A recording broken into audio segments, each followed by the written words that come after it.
का सबसे नया और सबसे बड़ा दाव। क्या प्रधानमंत्री नरेंद्र मोदी ने एक नया चक्रव्यूह रच दिया है 2024 को लेकर? क्या 2024 से पहले 2023 में ही लोकसभा के चुनाव हो जाएंगे? यह सवाल क्यों पूछा जा रहा है?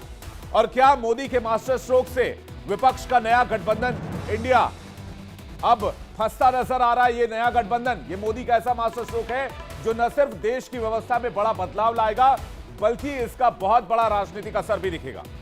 मोदी सरकार के इस फैसले को कांग्रेस का भी समर्थन मिलने लग गया है। ध्यान दीजिएगा इन बातों को। जिन क्षेत्रीय क्षत्रपों की बदौलत कांग्रेस बीजेपी को घेरने की कोशिश कर रही है, उनके भीतर भी खलबली मची हुई है। हम ये क्यों कह रहे हैं उसे समझने के लिए सबसे पहले आप चार पार्टियों के 3 अहम बयान सुनिए।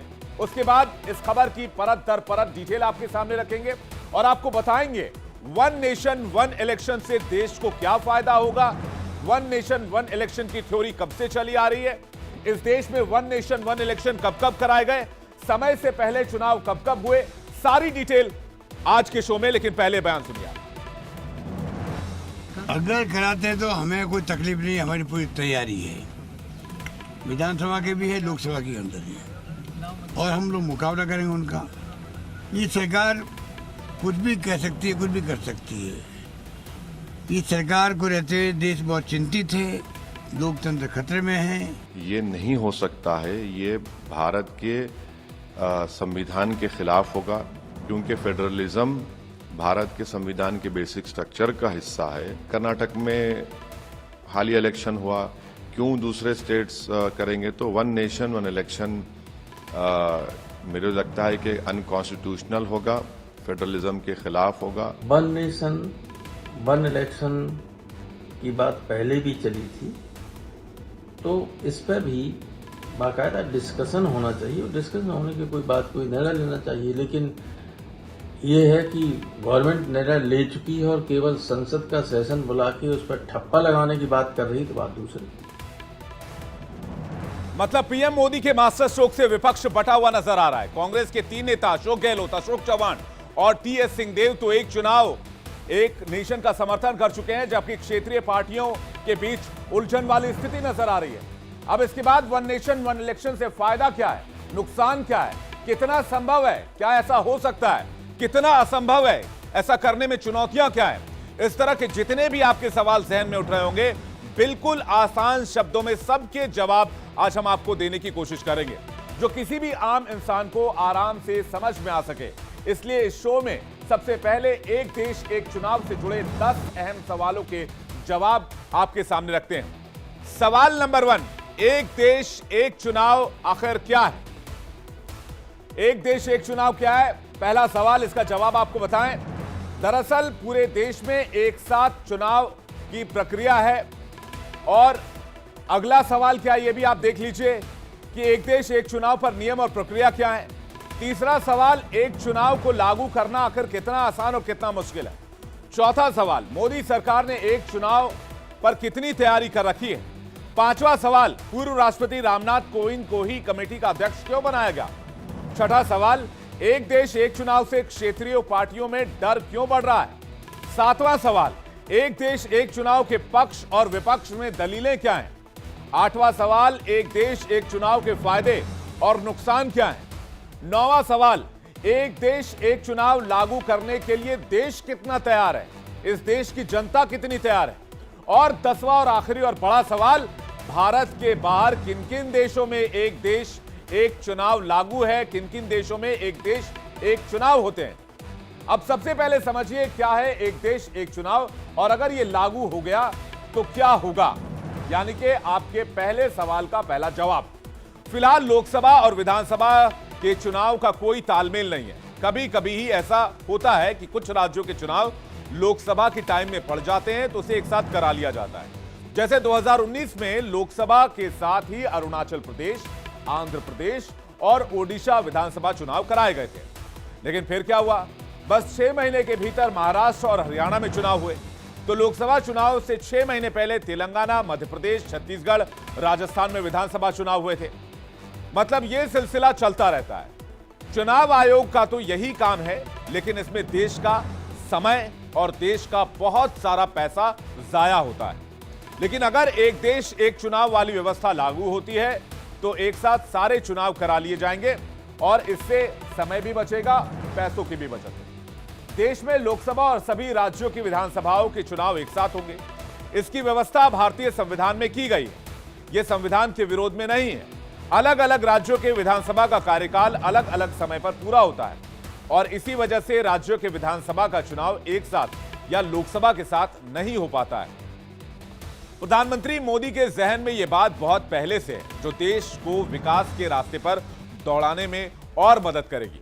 2019 में स्वतंत्रता दिवस के मौके पर लाल किले से एक देश एक चुनाव का जिक्र पीएम ने किया था।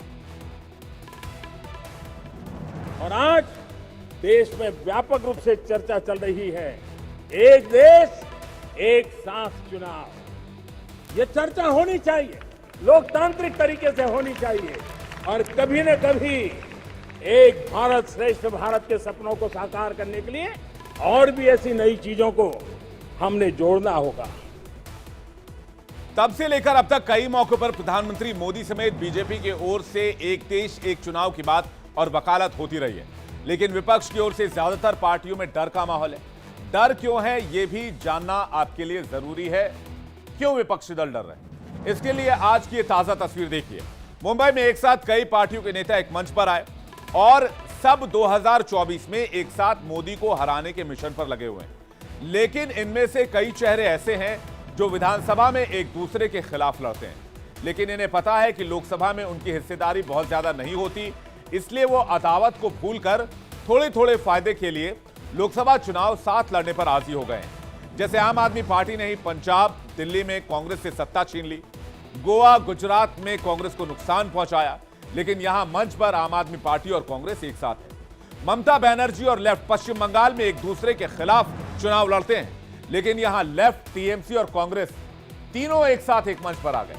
कांग्रेस में केरल में लेफ्ट के खिलाफ लड़ती है और लेफ्ट कांग्रेस के खिलाफ लड़ती है, लेकिन वो भी इस मंच पर एक साथ आ गए। आगे बढ़ने से पहले पीएम मोदी का वो बयान भी सुन लीजिए जिसमें उन्होंने बिल्कुल इसी बात का जिक्र किया था, क्षेत्रीय राजनीति का जिक्र किया था। सुनिए। ये इंडिया गठबंधन नहीं है, ये इंडिया गठबंधन नहीं है, एक घमंडिया गठबंधन है और इसकी बारात में हर कोई दूल्हा बनना चाहता है, सबको प्रधानमंत्री बनना है। इस गठबंधन ने यह भी नहीं सोचा है कि किस राज्य में आपके साथ, आप किसके साथ कहां पहुंचे हैं। पश्चिम बंगाल में आप टीएमसी और कम्युनिस्ट पार्टी के खिलाफ है और दिल्ली में एक साथ है। आज देश का दुर्भाग्य। तो अब सवाल यह कि विपक्ष में डर की सबसे बड़ी वजह यह है कि अगर एक साथ विधानसभा और लोकसभा के चुनाव हो जाएंगे तो विपक्ष की कई पार्टियों की सुविधा वाली राजनीति बंद हो जाएगी। आइए देखते हैं क्या होने वाला है विपक्षी पार्टियों का अगर ऐसा होता है। विपक्ष की कई पार्टियों की सुविधा वाली राजनीति बंद हो जाएगी। दूसरी है कि विधानसभा चुनाव अक्सर स्थानीय मुद्दों पर लड़े जाते हैं, जिसमें कई बार क्षेत्रीय पार्टियां राष्ट्रीय पार्टियों पर भारी पड़ती है। एक चुनाव लागू होने के साथ स्थानीय मुद्दों का असर भी फीका पड़ जाएगा। तीसरी वजह यह है कि कुछ पार्टियों को डर यह भी सता रहा है कि केंद्र में जिसकी सत्ता होगी उसको फायदा मिलेगा और उसको चुनाव में उसका असर भी उसी की तरफ जाएगा, इसलिए क्षेत्रीय पार्टियां डर रही हैं। डरने वाली पार्टियों की दलील यह भी है कि फिलहाल लोकसभा चुनाव जीतने वाली पार्टियों को यह डर भी होता है कि अगर जनता के काम नहीं करेंगे तो विधानसभा में दिक्कत हो जाएगी, लेकिन अगर एक साथ चुनाव हुए तो 5 साल तक कोई पूछने वाला नहीं होगा, जनता का डर खत्म हो जाएगा। लेकिन अब समझिए कि इसके फायदे और नुकसान क्या क्या हैं। आइए इस पर नजर डालते हैं। एक देश एक चुनाव से पैसों की बर्बादी कम होगी। एक रिपोर्ट के मुताबिक 2019 के लोकसभा चुनाव में 60,000 करोड़ रुपए खर्च हुए थे। दूसरा, समय और संसाधनों की बचत होगी, जैसे हर बार चुनाव में सुरक्षा बलों की तैनाती से लेकर ईवीएम और सरकारी मशीनरी, सरकारी कर्मचारियों का इंतजाम करना पड़ता है। तीसरा फायदा होगा, बार बार चुनाव कराने का झंझट ही खत्म हो जाएगा। कभी कभी लोकसभा, कभी कभी विधानसभा चुनाव के चक्कर में आचार संहिता लग जाती है और क्षेत्र में विकास का काम रुकता है। काले धन के इस्तेमाल और करप्शन पर लगाम लगाने की भी कवायद आगे बढ़ेगी, यह भी इसका फायदा बताया जा रहा है। दरअसल चुनाव के दौरान चुनाव आयोग और केंद्र सरकार ईवीएम से लेकर वोटर लिस्ट की तैयारी, पोलिंग पार्टियों की ट्रेनिंग, पोलिंग पार्टियों के आने जाने, उनके खान पान और सबसे बड़े सुरक्षा बलों की तैनाती पर खर्च बेशुमार होता है और इसी को लेकर अब तैयारी आगे की जा रही है। आज देश का दुर्भाग्य है, जितने चुनाव उतनी मतदाता सूची। कितना देश का खर्च हो रहा है, कितना मैन पावर उस मतदाता सूची में लग रहा है। राज्य और केंद्र मिलकर के कानून बनाए और तय करें भाई एक ही मतदाता। और मैं बता रहा हूं, पंचायतों के चुनाव वाली मतदाता सूची होती है, उसमें एक भी मतदाता छूटता नहीं है, क्योंकि वहां एक एक वोट की कीमत होती है कि 30-40 वोट से हार जीत होती है। अगर वो मतदाता सूची हमारी मतदाता सूची में कभी समस्या ही नहीं आएगी। प्रधानमंत्री Narendra Modi one nation one election की बात एक बार नहीं कई बार कर चुके हैं। जब जब इस पर बयान आता है तब तब सियासत भी चलती है। अब जब कमेटी का गठन कर दिया गया है तो जाहिर सी बात है सियासी हलचल तो और ज्यादा तेज हो जाएगी। एक रिपोर्ट आपको दिखाते हैं। एक और विषय है और वो भी इतना ही महत्वपूर्ण है, वो चुनावों का। वन नेशन वन इलेक्शन सिर्फ एक चर्चा का विषय नहीं है, बल्कि ये भारत की जरूरत है। हर कुछ महीने में भारत में कहीं ना कहीं बड़े चुनाव हो रहे होते हैं। इससे विकास के कार्यों पर जो प्रभाव पड़ता है उसे आप सब भली भांति जानते हैं। 2020 में प्रधानमंत्री नरेंद्र मोदी ने जब यह बयान दिया था तब भी घमासान मचा था, और अब जब वन नेशन वन इलेक्शन को लेकर कमेटी का गठन हुआ और संसद का विशेष सत्र बुलाया गया तब भी सियासी भूचाल आ गया है। विपक्ष की रीजनल पार्टियां जहां इसका विरोध कर रही हैं, तो वहीं दूसरी तरफ कांग्रेस पूरी तरह इसके समर्थन में आ गई है। कमेटी बैठी है तो वो लोगों से मिलेगी, चर्चा करेगी, राय लेगी। लोग अपनी राय उसको अगर मांगी जाएगी तो देंगे, चाहे वो राजनीतिक दल हो, चाहे विशेषज्ञ हो, चाहे नागरिक हो। परंतु ये परंपरा मैं पहली बार सुन रहा हूँ, देख रहा हूँ, अभी पढ़ लूंगा शायद कोई उदाहरण हो। लेकिन रिटायर्ड, मेरा आशय है अपना कार्यकाल पूरा कर चुके महामहिम राष्ट्रपति सरकार के अधीन या सरकार के प्रति जवाबदेह या सरकार के द्वारा गठित किसी समिति के अध्यक्ष बने हों, ऐसा मुझे फिलहाल याद नहीं है। वन नेशन वन इलेक्शन पर कमेटी गठित करने का बीजेपी के बड़े नेताओं का समर्थन करना तो लाजमी है। एनडीए में उनके साथी भी खुलकर सपोर्ट में उतर आए। ये देश के विकास के लिए जरूरी है, एक देश एक इलेक्शन। इससे क्या फायदे क्या होगा? फायदा तो ये होगा, आप देखें 360 दिन आप जाइए, आचार संहिता लगा रहता है। आज असेंबली का है, कल पार्लियामेंट का है, 3 टियर का है। हर समय तो हर 2-3 महीने पर तो यही चुनाव का तो विकास बाधित होता है। वन नेशन वन इलेक्शन ये बहुत ही सही इस प्रकार का प्रस्ताव है।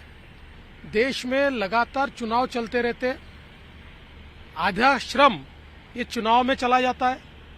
कहीं ना कहीं आचार संहिता चुनाव की लगती है तो उसके कारण भी काम डिरेल हो जाते, इतने रिसोर्सेस उसके पीछे खर्चा होते। और ऐसे में जब इसको अधिकृत तौर पर संभवतः ये जो विशेष सत्र बुलाया गया है, अगर इसको लाया जाता है, लोक जनशक्ति पार्टी रामविलास यकीनन पूर्णतः इसका समर्थन करती है। हम लोग चाहते हैं कि वन नेशन वन इलेक्शन को लागू किया जाना चाहिए। यकीनन इसमें कुछ लूप होल्स हैं, कुछ टेक्निकल अड़चने भी होंगी जिसपे सबको चर्चा करने की जरूरत है। यूपी, हरियाणा और महाराष्ट्र के मुख्यमंत्रियों का भी इस मुद्दे पर बयान सामने आया। तीनों ने वन नेशन वन इलेक्शन पर गठित कमेटी का समर्थन किया और देश की भलाई के लिए उठाया गया कदम बताया। हमें प्रसन्नता है जानकर के कि वन नेशन वन इलेक्शन के लिए जो कमेटी बनी है, इसके अध्यक्ष पूर्व राष्ट्रपति माननीय श्री रामनाथ कोविंद जी को की अध्यक्षता में बनी है। वन नेशन वन इलेक्शन ये आज की आवश्यकता है कि बार बार इलेक्शन जब अलग अलग समय पर होते हैं तो इससे देश के एक्सचेकर पर भी बोझ पड़ता है, चुनाव मशीनरी को भी बार बार चुनाव कराने पड़ते हैं, आम आदमी भी इससे परेशान होता है। तो इसलिए देश के अंदर एक समय में सब चुनाव हो तो इसका लाभ बहुत से तरीकों से होगा।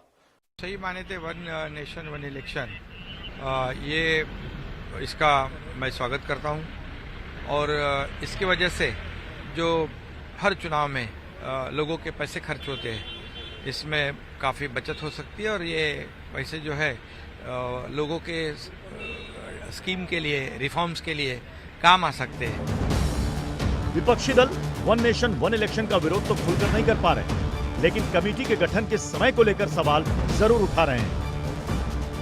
नहीं, वन नेशन वन इलेक्शन का कोई अर्थ नहीं है। हमारी जो संघीय व्यवस्था है, संविधान की व्यवस्था है, वो बताती है कि राज्यों का चुनावी राजनीतिक प्रक्रिया अपने हिसाब से चलती है, भारत सरकार की अपने हिसाब से चलती है। और हमारे यहाँ एक ये पुराना सिस्टम रहा है कि अगर सरकार अपना मत खो देती है या सरकार के पास मेजॉरिटी नहीं रहती है और कोई और सरकार मेजॉरिटी नहीं बना पाती और दल, तो वो डिसॉल्व होती है। या तो इस खाके को आप बदलिए, आप मुझसे लिखवा के ले लीजिए, इनमें से कोई भी मुद्दा इस सेशन में पास नहीं होगा।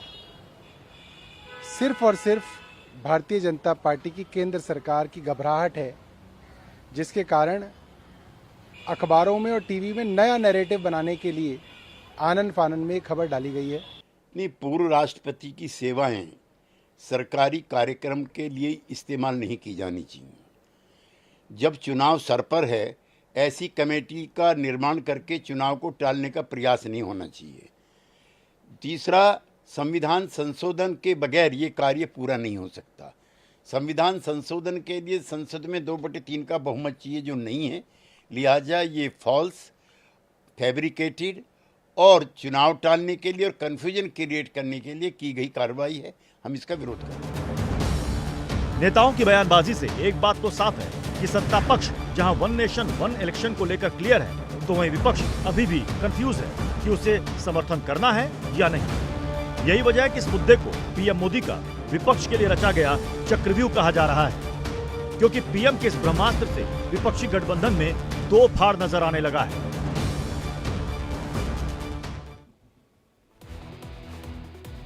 बेशक विपक्ष इसे कंफ्यूज करने वाला बता दे, फैब्रिकेटेड बता दे, भ्रामक बता दे, लेकिन पीएम मोदी कई मंचों से लगातार इस बात की वकालत करते रहे, जो हमने अभी आपको सुनवाया भी। और आखिरकार कल यानी 31 अगस्त को अचानक से संसद के विशेष सत्र बुलाने की खबर सामने आ गई। कयासों का बाजार लगातार करने और आज सुबह तक इस मसले से जुड़ी एक कमेटी बनाने का फैसला भी ले लिया गया और तय हो गया कि विशेष सत्र में एक देश एक चुनाव वाला बिल आने ही वाला है, जिस पर सदन में चर्चा की जाएगी। सरकार ने जो कमेटी बनाई है उसके अध्यक्ष होंगे पूर्व राष्ट्रपति रामनाथ कोविंद। रामनाथ कोविंद की अगुवाई में कमेटी सभी राजनीतिक पार्टियों, चुनाव आयोग और दूसरी तमाम संस्थाओं से सलाह मशवरा कर एक रिपोर्ट तैयार करेंगे। कुछ लोग एक पूर्व राष्ट्रपति को कमेटी के अध्यक्ष बनाने पर भी सवाल उठा रहे हैं, लेकिन अब जान लीजिए कि फिर भी मोदी सरकार ने कोविंद को यह जिम्मेदारी आखिर सौंपी क्यों है। 68 साल के पूर्व राष्ट्रपति दलित वर्ग से ताल्लुक रखते हैं। कोविंद दलित बीजेपी मोर्चा के अध्यक्ष रहे हैं। 1977 में वो तत्कालीन पीएम मोरारजी देसाई के पर्सनल सेक्रेटरी थे। वही मोरारजी देसाई जिनकी पार्टी में आज विपक्ष के में बैठे कई नेता शामिल थे। तो कोविंद पर सवाल उठाना विपक्ष के लिए मुश्किल हो जाएगा।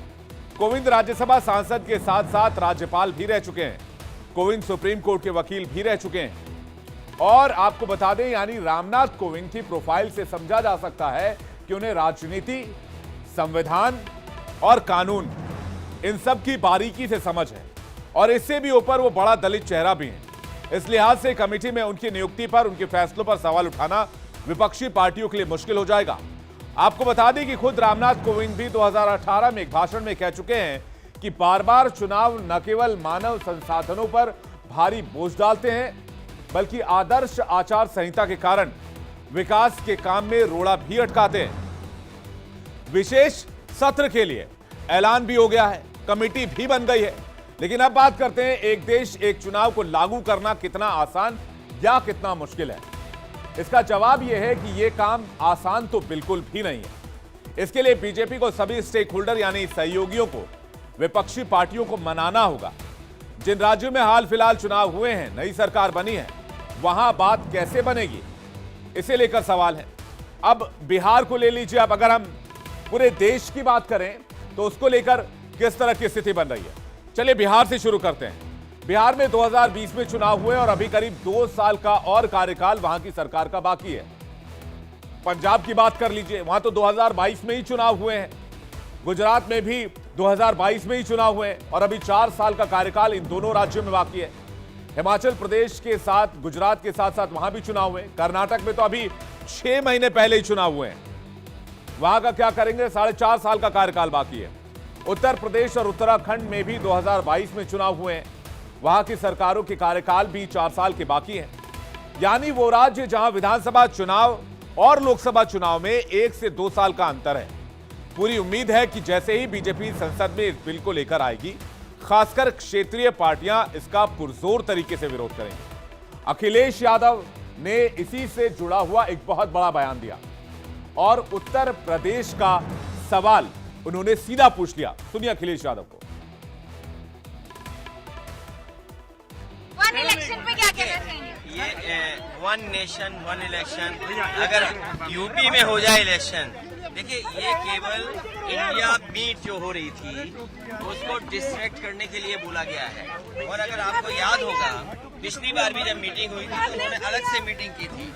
ये वन नेशन वन इलेक्शन केवल धोखा देना है। और अगर वन इलेक्शन हो जाए पूरे देश में तो हमसे ज्यादा कौन खुश होगा? यूपी में क्या करेंगे वो लोग? अगर लोकसभा के साथ यूपी भी कर दें तो इससे अच्छा और क्या हो सकता है?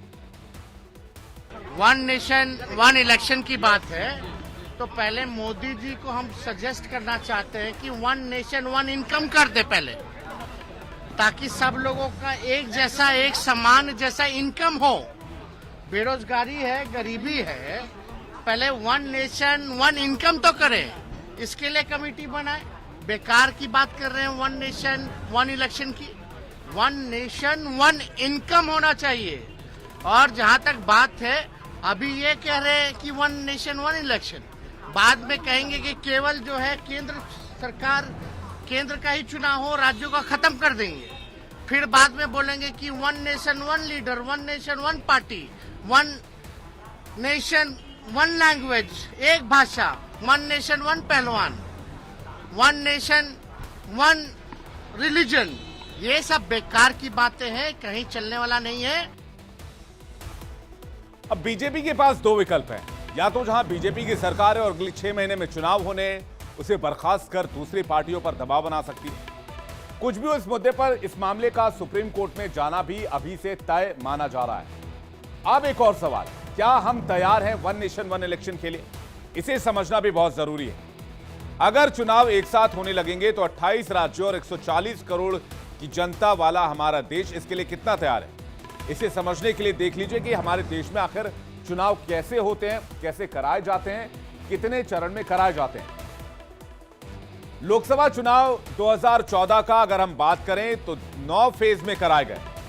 लोकसभा चुनाव 2019 की बात करें तो ये 7 फेज में कराए गए। अब कुछ राज्यों के विधानसभा चुनाव के आंकड़ों को भी देख लीजिए। यूपी विधानसभा चुनाव जो 2022 में कंडक्ट कराया गया था, उसे 7 फेज में करवाया गया। यूपी विधानसभा चुनाव जो 2017 में कराया गया था, वो भी 7 फेज यानी कि 7 चरणों में हुआ था। पश्चिम बंगाल विधानसभा चुनाव जो 2021 का कराया गया, वो 8 फेज में कराया गया यानी कि 8 चरणों में हुआ। बिहार विधानसभा चुनाव 2020 3 फेज में कराए गए। इस आंकड़े को आपके सामने रखने का मकसद यह था कि जरा सोचिए, अगर उत्तर प्रदेश, बंगाल जैसे एक राज्य का एक दिन में चुनाव कराना हो तो कितना मुश्किल हो जाएगा। यह कई चरणों में पूरा होता है तो फिर पूरे देश में लोकसभा और विधानसभा का चुनाव कराना कितना बड़ा टास्क हो जाएगा। कितना डिप्लॉयमेंट चाहिए होगा, कितना खर्चा चाहिए होगा, कितनी प्लानिंग चाहिए होगी। अब आखिर में आपको बता देते हैं कि साल 1952 से लेकर 1967 तक लोकसभा और विधानसभा चुनाव एक साथ होते थे, लेकिन 1969 में कई विधानसभा समय से पहले भंग कर दी गई। फिर 1970 में लोकसभा भी भंग कर दी गई। और इसी वजह से साथ साथ चुनाव होने का चक्र टूटता चला गया। अब एक बार फिर प्रधानमंत्री नरेंद्र मोदी इसके लिए गंभीर है, कोशिश कर रहे हैं ताकि देश के सरकारी खजाने का पैसा बेवजह खर्च ना हो और देश के विकास के पथ पर देश तेजी से आगे बढ़ता रहे और देश में लगातार विकास के काम चलते रहे। दिल्ली में आज एक कार्यक्रम था, मेरी माटी मेरा देश, जिसमें वीर शहीदों को नमन करने के लिए बीजेपी के कई बड़े नेता पहुंचे। चीफ गेस्ट केंद्रीय गृह मंत्री अमित शाह थे। चूंकि देश में वन नेशन वन इलेक्शन की बात हो रही है, वकालत हो रही है, तो लगे हाथ मैंने भी बीजेपी के नेताओं से इस पर चर्चा कर ली। मेरे सवाल का मकसद यह जानना था कि क्या देश में विधानसभा और लोकसभा चुनाव इसी साल करा लिए जाएंगे। सुनिए इस पर बीजेपी नेताओं ने क्या कहा। हमारे साथ बातचीत करने के लिए इस वक्त दिल्ली के बड़े नेता, बीजेपी के बड़े नेता रमेश विदोड़ी और सांसद इस वक्त मौजूद हैं, उनसे बातचीत करते हैं। रमेश जी, सबसे पहले इंडिया डेली लाइव पर आपका बहुत स्वागत है। आज का एक कार्यक्रम, आप लोग देश के वीरों को नमन कर रहे हैं, सरकार एक बहुत बड़ा कैंपेन चला रही है, लेकिन दूसरी तरफ एक बहुत बड़ी बैठक मुंबई में चल रही है। लेकिन इस बीच कल एक खबर आई जिसने सबको चौंका दिया कि पार्लियामेंट का स्पेशल सेशन बुलाया गया है। आखिर विशेष सत्र बुलाने की आवश्यकता क्यों पड़ी? देखो, पहले तो आपने जो कहा कि बड़े अच्छी लॉन्चिंग हुई है, तो ये देश के हर गांव, हर नगर, हर शहर, हर वर्ग के लोगों ने देश के लिए, आजादी के लिए अपना जीवन दिया है, अपना सब कुछ समर्पित किया है। उनको सम्मान देने के लिए ये मेरी माटी मेरा देश का कार्यक्रम प्रधानमंत्री ने लॉन्चिंग की है। वन नेशन वन इलेक्शन के बारे में कमेटी बना दी गई है, पूर्व राष्ट्रपति को उनका चीफ बनाया गया। पेंशन प्रधानमंत्री जी की पहले दिन से ही सोच रही है। 16 में भी कहा, 18 में प्रधानमंत्री जी ने कहा कि जो हर साल चुनाव होते हैं, आचार संहिताएं लग जाती हैं, पूरी सरकारें चुनाव कैंपेनिंग के लिए एक सीधे राज्यों में चली जाया करती हैं, वो वहां पर डेवलपमेंट रुकता है, लोगों का विकास रुकता है। तो एक बार इलेक्शन हो जाए और 4 साल 11 महीने काम हो, तो प्रधानमंत्री की बहुत पहले से सोचे, कोई नई बात नहीं है। और वो कमेटी बनी है राष्ट्रपति जी के नेतृत्व में, और अगर इस प्रकार का कोई निर्णय होगा तो वो देश हित में होगा। मोदी साहब जो निर्णय लेते हैं वो 140 करोड़ लोगों के हित के लिए निर्णय लेते हैं। ये घमंडिया गठबंधन जो निर्णय लेता है अपने फांसी का फंदा बचाने के लिए इकट्ठे होकर निर्णय ले रहे हैं। एक सवाल और रमेश जी, नवंबर दिसंबर में 5 राज्यों के विधानसभा चुनाव हैं, क्या ये मानकर चलें कि उसके साथ ही लोकसभा का चुनाव भी आहूत कर दिया जाएगा? ये तो देखो, अभी नहीं कह सकते हम। पार्लियामेंट चलेगी, चीजें निकल कर आएंगी, नेतृत्व तय करेगा, कमेटी बनाई गई है, कमेटी का निर्णय क्या होगा ये तो उसके बाद। यानी कोई भी नेता खुलकर अभी से कुछ कहने को तैयार नहीं है, कोई भी ये बताने को तैयार नहीं है कि क्या देश में वाकई 2023 के अंत में चुनाव होना है। बहरहाल पार्लियामेंट के विशेष सत्र में इस बात का खुलासा हो जाएगा कि आखिर मौजूदा सरकार किस ओर रणनीति बना रही है और प्रधानमंत्री मोदी की प्लानिंग क्या है। लेकिन क्या सिर्फ भारत में इस तरह की चर्चा चल रही है? दुनिया के बाकी देशों में कहां वन नेशन वन इलेक्शन की थ्योरी है, वन नेशन वन इलेक्शन का फॉर्मूला है? आइए इसके बारे में बात करते हैं और आप बताते हैं कि आखिर किन किन मुल्कों में वन नेशन वन इलेक्शन की फॉर्मूले को आजमाया जाता है। सबसे पहले जर्मनी की बात कर लीजिए। जर्मनी में यह फॉर्मूला चलता है, हंगरी में यह फॉर्मूला चलता है, दक्षिण अफ्रीका में यह फॉर्मूला चलता है। इसके अलावा इंडोनेशिया में वन नेशन वन इलेक्शन का फॉर्मूला है, स्पेन में वन नेशन वन इलेक्शन का फॉर्मूला है, स्लोवेनिया में है, अल्बानिया में है, पोलैंड, बेल्जियम, स्वीडन जैसे तमाम देश हैं जहां पर वन नेशन वन इलेक्शन का फॉर्मूला चलता है। इन जैसे देशों में एक साथ चुनाव कराने की, देश में एक बार ही चुनाव कराने की परंपरा है। इसमें भी बता दें आपको कि इसी फॉर्मूले पर चुनाव हुए थे, जिसमें स्वीडन में भी वन नेशन वन इलेक्शन वाले देश में इस बार शामिल हो गया और वहां पर भी इसी फॉर्मूले के साथ चुनाव कराए जा रहे हैं। तो इसलिए अब भारत में भी जब हम देख रहे हैं कि इस बारे में चर्चा होने लगी है और चर्चा कराई जाने लगी है और इस बारे में बात की जाने लगी है कि आने वाले समय में वन नेशन वन इलेक्शन का जो प्लानिंग है उस पर सरकार आगे बढ़ सकती है। लेकिन इसके लिए हमें इंतजार करना होगा संसद के विशेष सत्र का,